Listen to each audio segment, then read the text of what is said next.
Bismillah, Assalamualaikum warahmatullahi wabarakatuh. Perkenalkan, nama saya Fadlan Ahmad Ali, NIM 22481022. Tujuan saya membuat video ini adalah untuk melengkapi tugas UAS mata kuliah di Starbawi.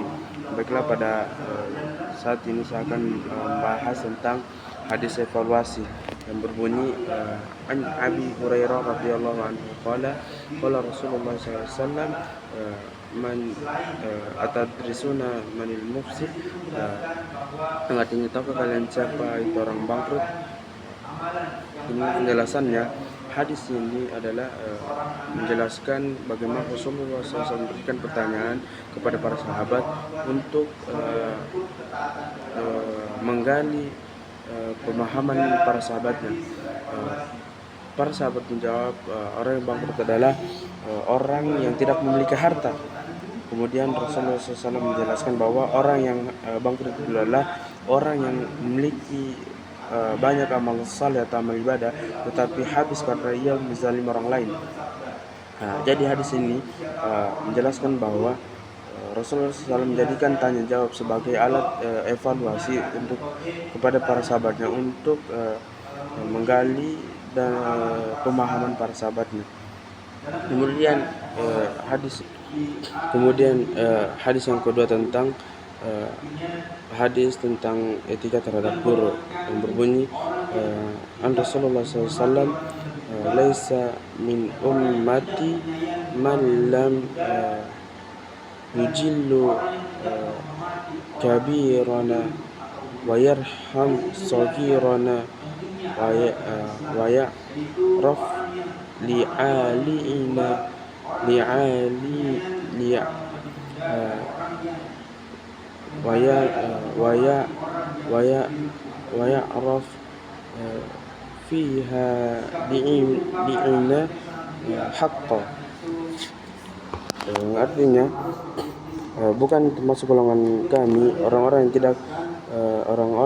tidak menghormati yang lebih tua, tidak mencintai yang lebih muda,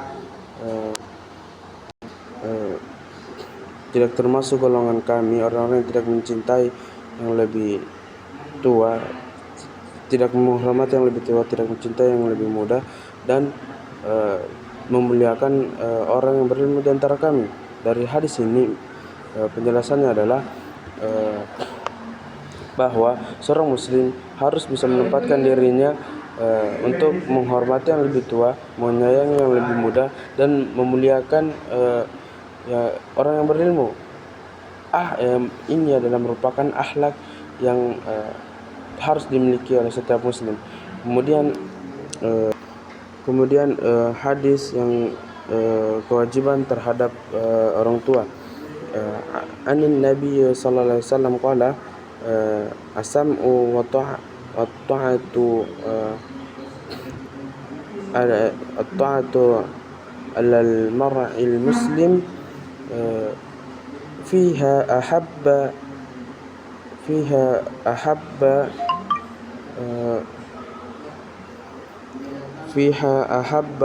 wa kariha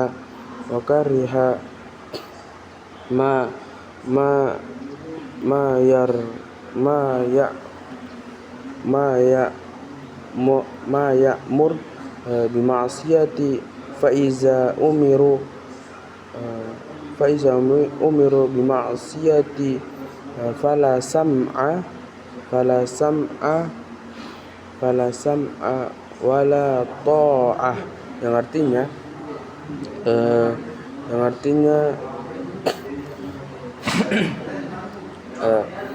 mendengar dan taat kepada mendengar dan taat merupakan kewajiban seorang muslim, baik yang ia sukai maupun yang ia benci, selama tidak ada kemaksiatan di dalamnya. Ketika ada maksiat di dalam, maka tidak berhak ia mendengar atau mentaati perintah tersebut.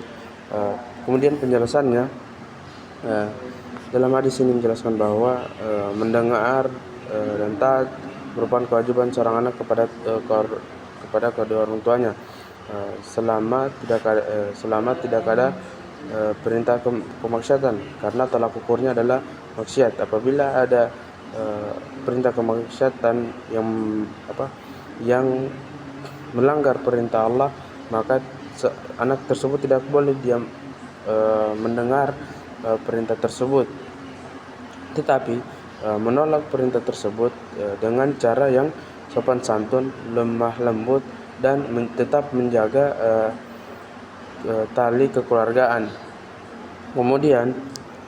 Kemudian hadis tentang salat an Rasulullah SAW, muru auladakum bis salati wa hum abna'u sab'i sinina wadrubuhum 'alaiha abna'u 10 sinina wa fariqu bainahum fil madaji', yang artinya perintahkanlah anak-anakmu untuk salat ketika mereka berumur 7 tahun dan pukullah mereka jika meninggalkan salat ketika berumur 10 tahun, serta pisahkanlah tempat tidur mereka. Penjelasan hadis ini merupakan metode dasar pendidikan anak dalam Islam yang membagi proses pendisiplinan menjadi 3 tahapan penting. Usia 7 tahun, fase pembiasaan. Orang tua mulai mengenalkan dan mengajak anak salat dengan cara yang lembut, penuh kasih sayang dan keteladanan. Tujuannya agar salat menjadi kebiasaan dan melekat pada jiwa sang anak. Kemudian pada usia 10 tahun, fase ketegasan. Jika anak mulai malas atau meremehkan salat, orang tua boleh memberikan hukuman berupa pukulan yang mendidik.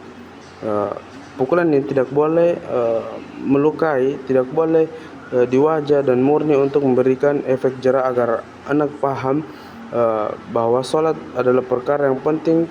Kemudian pemisahan tempat tidur anak laki-laki dan perempuan yang berumur 10 tahun harus dipisahkan tempat tidurnya baik dari orang tua maupun sesama saudara. Ini merupakan pendidikan seksual dan moral sejak dini untuk menjaga batas aurat, privasi serta kehormatan mereka. Mungkin itu saja yang dapat saya jelaskan. Kurang dan lebihnya mohon dimaafkan. Billahi fisabilillah. Assalamualaikum warahmatullahi wabarakatuh.